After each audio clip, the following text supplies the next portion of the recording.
मतलब IAS academy में सभी छात्र छात्राओं का स्वागत है। मई में आपकी यूपीएससी और पीसीएस दोनों की परीक्षाएं आयोजित होने वाली हैं और उसी की श्रृंखला में हम आपको इतिहास पढ़ा रहे हैं। सारे टॉपिक में विधिवत कराऊंगा, सारे वीडियो आपको देखना है, पास नहीं होना है, रैंक लाना है। और हमारा उद्देश्य है कि हम हमारे साथ जो जुड़े हुए बच्चे हैं अंडर 25 में ज़्यादा से ज़्यादा लोग आ सके। तो वीडियो को क्रम से देखते रहिएगा, क्विज को पूरी लगाइएगा। रात को मैं 9 बजे लाइव पढ़ाता हूं, तो उस क्लास को भी लीजिएगा। पिछले वीडियो में मैंने गुप्त काल के बारे में बताया था। गुप्त कौन थे, किसने उन्हें ब्राह्मण माना, किसने शूद्र माना, इस तरह से मैंने आपको बताया था। अगर आपने वो वीडियो नहीं देखा है तो प्लेलिस्ट में वो पढ़ा हुआ है, आप देख लीजिएगा। आज पढ़ाएंगे हम इसके 3 शासक, श्रीगुप्त, घटोत्कच और आपका चंद्रगुप्त प्रथम। तो देखिए, सबसे जो गुप्त वंश का जो संस्थापक है, ठीक है, वो अब कौन है? तो श्री जो गुप्त हैं, ये क्या है? गुप्त वंश के संस्थापक है। देखिए, आप गुप्त वंश के संस्थापक देखिए, स्लाइड बना दो और उस पर लिखा हुआ पढ़ा दो, उससे कनेक्टिविटी नहीं आती है। लिखने में मुझे थोड़ा अच्छा लगता है, ताकि मैं लिख करके आपको पढ़ाऊं, आप भी नोट करते रहिए, तो आपकी माइंड मैपिंग होती रहती है। तो केवल किसी के नोट्स उठा लिए और रट्टा मार दिए, वो एक अच्छी रणनीति नहीं रहती है। की पॉइंट आपके खुद के होने चाहिए। तो ये श्रीगुप्त, मैंने क्या बताया आपको? श्रीगुप्त जो है वो गुप्त वंश के संस्थापक है। ये जो गुप्त थे, ये कुषाणों के सामंत थे। किसके? कुषाणों के सामंत थे। ये भी कई बार पूछा गया, गुप्त किसके सामंत थे? कुषाणों के सामंत थे। भाई, कुषाण जो जिसके सबसे महत्वपूर्ण जो शासक हैं कनिष्क हैं, जिन्हें द्वितीय अशोक कहा जाता है। तो जो गुप्त हैं वो कौन है? कुषाणों के सामंत हैं। श्रीगुप्त जो हैं वो गुप्त वंश के संस्थापक हैं और इनकी उपाधि महाराज है। क्या है इनकी उपाधि? जो महाराज है। इससे ये क्लियर होता है कि जो श्रीगुप्त थे वो स्वतंत्र शासक नहीं थे, नहीं तो महाराजाधिराज जैसी बड़ी उपाधि धारण करते। तो इसलिए इस बात को समझ लेना जब मेंस लिखते हैं तब, कि श्रीगुप्त और इनके बाद जो घटोत्कच आएंगे, घटोत्कच, ठीक, ये जो घटोत्कच है ये स्वतंत्र शासक नहीं है, क्योंकि घटोत्कच की भी उपाधि क्या है? महाराज है। ठीक है, इन दोनों लोगों की जो उपाधि है वो क्या है? महाराज है। तो पहले शासक जो हो गए श्रीगुप्त हो गए और दूसरे शासक हो गए घटोत्कच है। गुप्तों की जो वंशावलियां हैं, देखिए इसमें आपको 2 अभिलेख बहुत महत्वपूर्ण है। एक है सूपिया अभिलेख। कौन सा? सूपिया अभिलेख। ठीक, नोट करते रहिएगा और यहां से प्रश्न पूछे जाने की प्रबल संभावना है। सूपिया अभिलेख है और पूना ताम्रपत्र है। कौन सा? पूना ताम्रपत्र, ताम्रपत्र। ठीक, तो एक मिनट, कंफ्यूजन नहीं होना। तो सूपिया जो अभिलेख है और पूना ताम्रपत्र है, यहां से जो गुप्तों की जो वंशावली है, इसका जो पहला शासक है वो घटोत्कच है। अब ध्यान रखना, ये अपवाद स्वरूप है, यानी ये 2 अभिलेख हैं, सूफिया अभिलेख और पूना ताम्रपत्र अभिलेख है। ये कहते हैं गुप्त वंश का पहला जो शासक है वो घटोत्कच है। लेकिन वास्तविक अर्थ में क्या है? सर ये है कि श्रीगुप्त क्या है? आपके गुप्त वंश के संस्थापक हैं और पहले शासक हैं। लेकिन अगर ये पूछ ले कि किन अभिलेखों में गुप्त वंश का पहला शासक घटोत्कच को बताया गया है, तो सूफिया अभिलेख एंड पूना का ताम्रपत्र जो अभिलेख है। जो पूना ताम्रपत्र अभिलेख है ये प्रभावती गुप्ता का है। किसका है? प्रभावती गुप्ता का है, उन्होंने लिखवाया था। और सूफिया अभिलेख स्कंद गुप्त का है। किसका है? स्कंद गुप्त का है। तो ये भी प्रश्न पूछ लेता है कि जो सूफिया अभिलेख है वो किसका है या इसका संबंध किससे है? तो इसका संबंध स्कंद गुप्त से है। और पूना पत्र जो ताम्रपत्र है उसका संबंध किससे है? प्रभावती गुप्ता से है। तो यहां से आपने क्लियर हो गया, ये 2 शासक हैं, श्रीगुप्त और घटोत्कच है। इसके बाद में आपके अगले शासक आते हैं चंद्रगुप्त प्रथम। ध्यान, गलती मत कर देना, चंद्रगुप्त जो प्रथम है इन्हें गुप्त वंश का वास्तविक संस्थापक कहा जाता है। क्या कहा जाता है? वास्तविक संस्थापक। वास्तविक संस्थापक कहा जाता है। यानी जो चंद्रगुप्त हैं इन्हें क्या कहा जाता है? गुप्त वंश का वास्तविक संस्थापक कहा जाता है। और इन्होंने जो राजधानी बनाई थी वो पाटलिपुत्र को बनाई थी। यानी क्या राजधानी बनाई? पाटली जो पुत्र थी इनकी राजधानी बनाई। और चूंकि पाटलिपुत्र कहां पड़ता था? मगध में पड़ता था।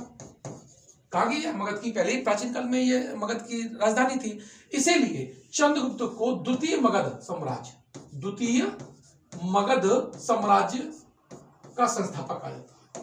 मगध राज्य का संस्थापक भी कहा जाता है। अब ये पहला स्वतंत्र शासक है, ध्यान रखना। क्यों? क्योंकि इनकी जो उपाधि मिलती है वो मिलती है महाराजा धिराज। और जब महाराजा धिराज मतलब है कि ये स्वतंत्र हो चुके थे, किसी के अधीन नहीं थे। तो पहली बार ये कोई गुप्त शासक जो महाराजा धिराज की उपाधि धारण करता है वो कौन है? चंद्रगुप्त प्रथम, महाराजा धिराज। ठीक है। इनका जो शासन है वो 319 ईस्वी से लेकर के 335 ईस्वी तक है। कब है? 319 से लेकर के 335 ईस्वी तक है। आई थिंक आपको ये बात समझ में आ गई होगी। और इन्होंने गुप्त संवत चलाया था, यानी चंद्रगुप्त प्रथम ने क्या चलाया था? गुप्त संवत चलाया था।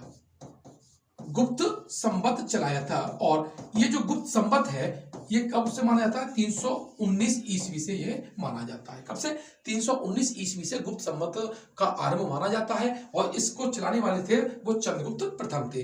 पहली बार किस अभिलेख पर ये लिखा है? अभिलेख की बात कर रहा हूं तो ये मथुरा अभिलेख पर लिखा हुआ है।